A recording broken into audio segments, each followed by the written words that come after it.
Bismillahirrahmanirrahim. Assalamualaikum warahmatullahi wabarakatuh. Perkenalkan, nama saya Ahmad Gustiaji dari PAI 6B, akan mempresentasikan hasil dari proposal penelitian kami di kelompok 8 dengan judul upaya meningkatkan hasil belajar siswa dengan metode snowball throwing pada mata pelajaran pendidikan agama Islam. Yang pertama ada bab 1, yaitu latar belakang. Dalam latar belakang ini kita diberikan gambaran oleh peneliti tentang apa yang diteliti. Nah, di dalam latar belakang kami ada, dalam pembelajaran tentunya seorang guru akan menghadapi permasalahan dalam kelasnya. Hal ini merupakan sesuatu hal yang lumrah dalam dunia pendidikan. Nah, kami mendatangi salah satu pengajian di Kota Bogor, yaitu Jihadul Furqan Bogor. Siswa yang terdapat di dalamnya mengalami permasalahan dalam daya tangkap pembelajaran yang mengakibatkan siswa memiliki hasil belajar yang kurang maksimal. Hal ini juga mengakibatkan penilaian dan evaluasi terhadap apa yang kurang maksimal, terhadap apa yang dipelajari menurun. Seperti yang dijelaskan oleh seorang guru yang mengajar di Jihadul Furqan bahwa siswa mengalami masalah hasil belajar. Maka kami mendatangi pengajian ini dan mencari solusi dan yang lainnya. Selanjutnya ada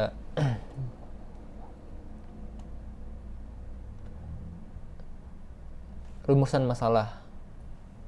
Nah, pada rumusan masalah ini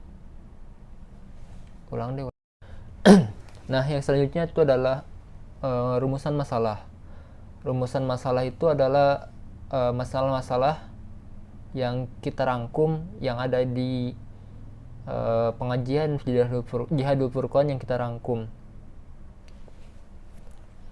Berdasarkan latar belakang penelitian yang telah diuraikan, maka dapat dirumuskan masalah pada penelitian upaya meningkatkan hasil belajar siswa dengan metode snowball throwing pada mata pelajaran PAI adalah sebagai berikut. Yang pertama, bagaimana keberhasilan implementasi ajaran yang diajarkan Jihadul Furqan. Yang kedua, bagaimana penerapan metode snowball throwing dalam pembelajaran pada siswa di pengajian Jihadul Furqan. Yang ketiga, apakah metode snowball throwing dapat berhasil dalam pembelajaran siswa, untuk hasil belajar siswa ini. Lalu yang ketiga ada pembatasan masalah, yaitu pembatasan ruang lingkup masalah supaya tidak melebar kemana-mana dan fokus di masalah ini. Berdasarkan identifikasi masalah yang telah diuraikan tadi di rumusan masalah, maka pada penelitian ini peneliti mendapatkan hal-hal sebagai berikut. Yang pertama adalah keberhasilan implementasi ajaran yang diajarkan oleh sekolah. Yang kedua, kendala keberhasilan implementasi yang dihadapi sekolah. Yang ketiga, kendala keberhasilan oleh murid. Yang keempat, upaya yang harus dilakukan untuk menindaklanjuti kendala yang ada. Nah, selanjutnya ada tujuan penelitian. Tujuan yang ingin dicapai oleh peneliti adalah yang pertama, untuk mengetahui efektivitas metode snowball throwing dalam pembelajaran. Yang kedua, memecahkan masalah memecahkan masalah hasil belajar siswa yang rendah dalam kelas. Yang ketiga, memecahkan masalah daya tangkap siswa yang rendah dikarenakan metode yang tidak interaktif dalam pembelajaran. Nah, selanjutnya ada manfaat penelitian. Yang pertama ada teoritis, lalu ada praktis. Di manfaat teoritis itu ada penelitian ini dapat digunakan sebagai referensi ilmiah bagi para peneliti. Selanjutnya untuk mengolah manfaat dan mengembangkan ilmu pengetahuan untuk menerapkan kasus yang nyata yang terjadi di lapangan. Nah, selanjutnya ada manfaat praktis dibagi menjadi 3, yaitu untuk siswa, untuk guru, dan untuk kepala sekolah. Ya, untuk siswa itu untuk meningkatkan prestasi siswa dalam pembelajaran. Lalu yang untuk guru, mempermudah dan membantu guru dalam mencapai tujuan pendidikan. Untuk kepala sekolah, sebagai bentuk upaya memperbaiki penilaian keberhasilan lembaga dalam mendidik anak, termasuk dalam meningkatkan nilai evaluasi penilaian akhir semester. Oh iya, ada lagi untuk penelitian lain sebagai acuan dalam penelitian yang berkaitan dengan metode pembelajaran snowball throwing. Selanjutnya ada sistematika penulisan. Nah, pada sistematika penulisan itu dijelaskan bahwa bagian-bagiannya ada apa aja. Ya, seperti di bab 1 ada latar belakang, rumusan masalah, pembatasan masalah dan yang lainnya. Di bab 2 dijelaskan juga ada subbabnya ada apa aja, seperti kajian teori dan dibahasnya apa aja tuh. Nah, kalau yang kita bahas itu ada pengertian strategi snowball throwing, langkah-langkahnya, pengertian hasil belajar, dan juga dimensi hasil belajar dan yang lainnya. Nah, juga bab 3 pun dijelaskan. Bab 3 itu berisi apa aja, subbabnya ada apa aja, seperti ya setting tempat dan waktu penelitian gitu, tahapan penelitian, teknik pengumpulan data, analisis data, dan lain-lain. Nah, selanjutnya itu ada bab 2, kita masuk ke bab 2, yaitu ada kajian teori. Kajian teori ini mencakup apa yang dibahas. Yang pertama adalah pengertian metode snowball throwing. Metode pembelajaran snowball throwing merupakan pengembangan dari metode pembelajaran diskusi dan merupakan bagian dari metode pembelajaran yang kooperatif. Hanya saja pada metode ini kegiatan belajar diatur sedemikian rupa sehingga proses belajar mengajar dapat berlangsung dengan lebih menyenangkan. Nah, menurut Bayor, snowball throwing merupakan salah satu metode pembelajaran yang aktif, yaitu active learning, yang dalam pelaksanaannya banyak melibatkan siswa. Snowball throwing merupakan paradigma pembelajaran efektif yang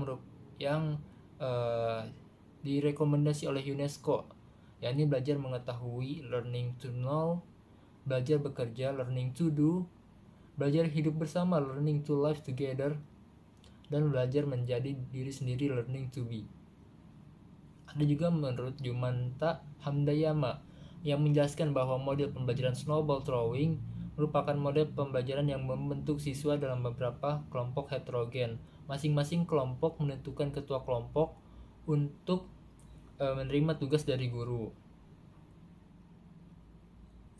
Masing-masing siswa membuat pertanyaan pada selembaran kertas yang dibentuk seperti bola, kemudian dilemparkan kepada siswa yang lainnya. Itu teknis dari snowball throwing.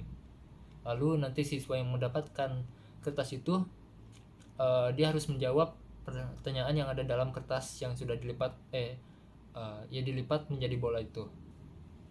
Dari semua penjelasan yang tadi disebutkan, disimpulkan bahwa metode snowball throwing adalah metode pembelajaran diskusi yang aktif dan merupakan bagian dari pembelajaran yang kooperatif yang juga melibatkan siswa. Jadi nggak cuma guru yang menjelaskan, siswa mendengarkan, tapi siswa dan guru itu terlibat aktif, kooperatif.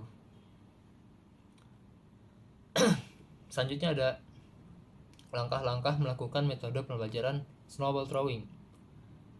Ini menurut Jumanta Hamdayana. Yang pertama, guru menyampaikan materi yang akan disajikan sesuai dengan karya yang ingin tercapai.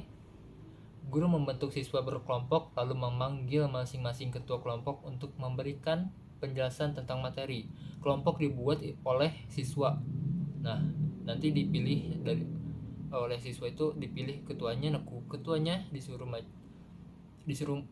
maju ke depan oleh gurunya gitu. Masing-masing ketua kelompok kembali ke kelompoknya masing-masing, kemudian menjelaskan materi yang disampaikan oleh guru kepada temannya.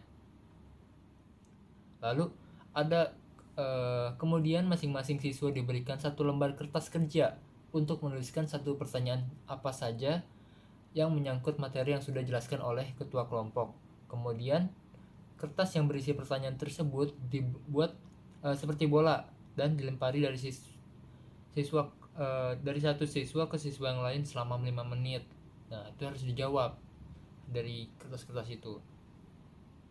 Setelah siswa dapat satu bola atau satu pertanyaan, diberikan kesempatan kepada siswa tersebut untuk menjawab pertanyaan itu. Lalu yang selanjutnya adalah evaluasi dan penutup. Adapun kelebihan dan kekurangannya. Yang pertama kelebihannya itu suasana kelas itu menjadi aktif dan tidak jenuh. Lalu pembelajaran menjadi lebih efektif, aspek kognitif, afektif, dan psikomotorik dapat tercapai dengan mudah. Kekurangannya itu memerlukan waktu yang panjang. Murid kadang nakal karena suasana kelas jadi ricuh dan banyak yang berbuat onar biasanya. Kelas seringkali gaduh karena kelompok dibuat oleh murid. Nah, selanjutnya itu adalah pengertian hasil belajar. Menurut Hamalik, hasil belajar adalah sebagai terjadinya perubahan tingkah laku pada diri seorang yang dapat diamati dan diukur dari bentuk pengetahuan, sikap, dan keterampilan kognitif, afektif, dan psikomotorik. Lalu menurut Sujana mengatakan bahwa penilaian hasil belajar adalah proses pemberian nilai terhadap hasil-hasil belajar yang dicapai oleh siswa dengan kriteria tertentu. Hasil belajar pada hakikatnya merupakan perubahan tingkah laku melalui proses belajar mengajar. Tingkah laku sebagai hasil belajar mencakup bidang kognitif, afektif, dan psikomotorik. Dimensi hasil belajar itu ada 3. Yang pertama yang tadi sudah disebutkan, yaitu kognitif, yang merupakan kemampuan yang berhubungan dengan pikiran atau berpikir, kemampuan berpikir. Lalu ada afektif yang berhubungan dengan sikap, dan juga ada psikomotorik yang berhubungan dengan keterampilan. Next, yaitu ada faktor yang mempengaruhi hasil belajar. Hasil belajar yang dicapai oleh peserta didik merupakan hasil interaksi antara berbagai faktor yang mempengaruhi baik faktor internal maupun eksternal. Faktor internal merupakan faktor yang berasal dari dalam diri individu. Faktor eksternal merupakan faktor yang mempengaruhi prestasi belajar seseorang dari luar, seperti keluarga, masyarakat, lingkungan sekolah, guru, dan lain-lain. Nah, selanjutnya itu ada hasil penelitian yang relevan. Penelitian pertama, judul peningkatan hasil belajar mata pelajaran pendidikan agama Islam dengan metode snowball throwing.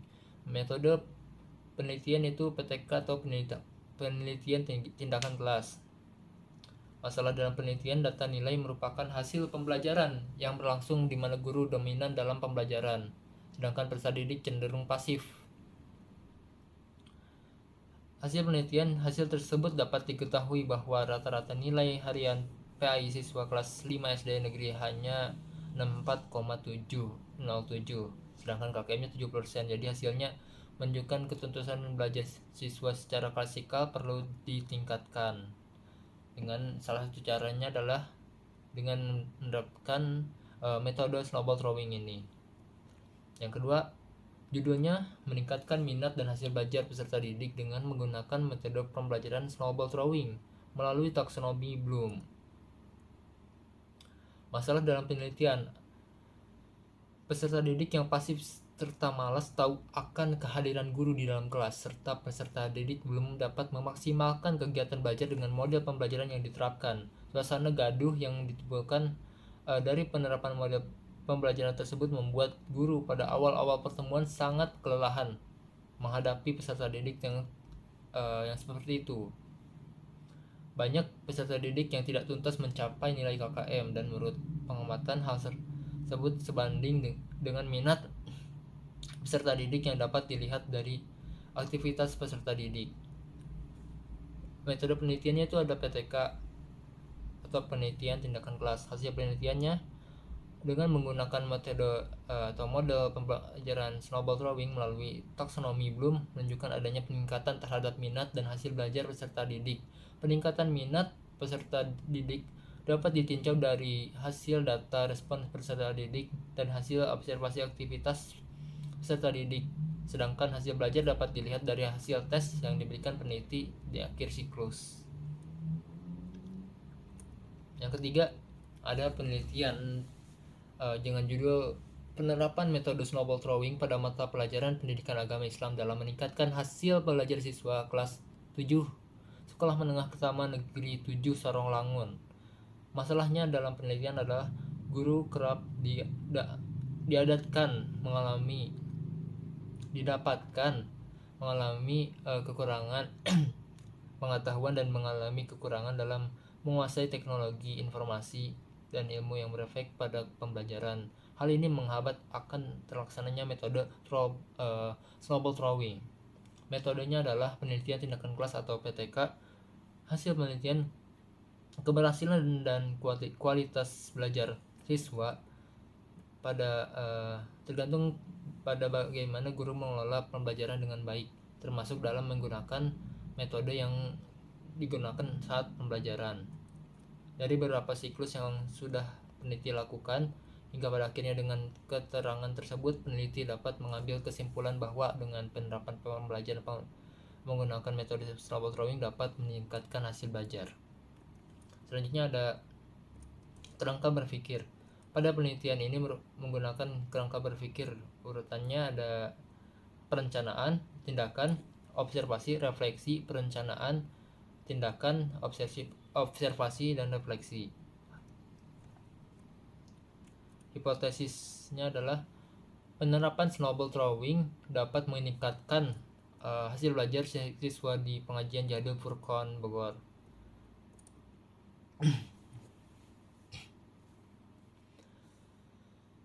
Selanjutnya adalah bab 3, yaitu metode penelitian. Tempat dan waktu penelitian dilaksanakan di Jihadul Furqan Bogor tahun pelajaran 2020-2021. Waktu dilaksanakannya adalah bulan Februari sampai selesai, mulai dari kegiatan persiapan sampai pelaksanaan tindakan. Metode penelitian. Jenis penelitian ini adalah penelitian tindakan kelas.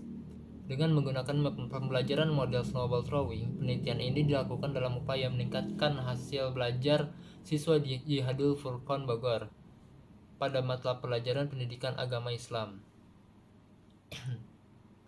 Penelitian dengan kelas. Ada suatu penelitian yang dilakukan di dalam kelas dengan sekelompok siswa yang secara bersamaan menerima materi pelajaran yang sama dari guru dengan menggunakan metode, strategi, ataupun media yang dilakukan dalam rangkaian siklus kegiatan. Adapun tahapan penelitian tindakan, pertama ada tahap perencanaan. Yang pertama dilakukan adalah mengamati langsung sekolah, menyusun RPP, membuat soal-soal yang berbentuk tes, mempersiapkan materi pembelajaran, mempersiapkan langkah-langkah model snowball throwing, mempersiapkan alat-alat yang dibutuhkan, mempersiapkan cara mengevaluasi untuk mengetahui sejauh mana tingkat pemahaman siswa. Lalu ada pelaksanaan dan pengamatan. Tahap pelaksanaan tahap pelaksanaan ini adalah kegiatan dilakukan untuk menyusun perencanaan. Setelah selesai menyusun perencanaan, kemudian melaksanakan yang telah direncanakan. Pelaksanaan dilakukan selama 3 siklus dikali 2, yaitu 6 siklus, atau 6 kali pertemuan. Setiap siklus itu gurunya mengulang pelajaran di siklus sebelumnya dan guru mengawasi perubahan siswa atas pelajaran yang diperoleh di siklus sebelumnya. Yang selanjutnya adalah tahap pengamatan, dilakukan dengan pelaksanaan tindakan yang berlangsung. Pada tahap setiap tindakan dan perubahan dianggap penting dijadikan sebagai catatan observasi, sehingga diperoleh data untuk dijadikan bahan refleksi. Tahap ini disusun guna untuk mengetahui sejauh mana pelaksanaan tindakan menghasilkan perubahan sesuai dengan keinginan. Lalu ada tahap refleksi dilakukan setelah pengamatan. Kegiatan ini dilakukan untuk melihat apakah akan dilakukan siklus berikutnya atau tidak. Lalu ada teknik pengumpulan data, ada 3: observasi, wawancara, dan tes. Dan selanjutnya ada instrumen penelitiannya, itu adalah RPP, mempersiapkan alat seperti RPP, lembar observasi, lembar kerja, dan lembar hasil belajar. Indikator keberhasilan dalam penelitian ini meliputi peningkatan hasil belajar siswa dari kondisi awal skor rata-rata kelas yaitu 75, nilainya 75, dan menjadi 90 dengan KKM 70. Presentasi kenaikan siswa dari kondisi awal ke peningkatan itu adalah 20%. Nah, selanjutnya ada analisis data. Sesuai dengan tadi teknik pengumpulan data yang berupa tes, lalu ada tes, observasi, dan juga wawancara. Tes merupakan observasi itu adalah peneliti menggunakan pengamatan langsung terhadap objek dan aktivitas dalam proses pelaksanaan model snowball throwing pada mata pelajaran PAI. Lalu ada wawancara, itu langsung dari peneliti ke guru mata pelajaran PAI di Hadul Furqon Bogor. Lalu tes itu berupa soal uraian dari murid ke murid lainnya gitu. Hasil belajar kognitif jenis soal yang diberikan berupa tes untuk setiap siswa, dari siswa untuk siswa gitu. Lalu ada rumus menghitung ketuntasan belajar mereka dengan menggunakan P N per N dikali 100. Segitu saja dari saya, mohon maaf bila kelebihan waktunya, dan juga bila ada kekurangan mohon dimaafkan. Assalamualaikum warahmatullahi wabarakatuh.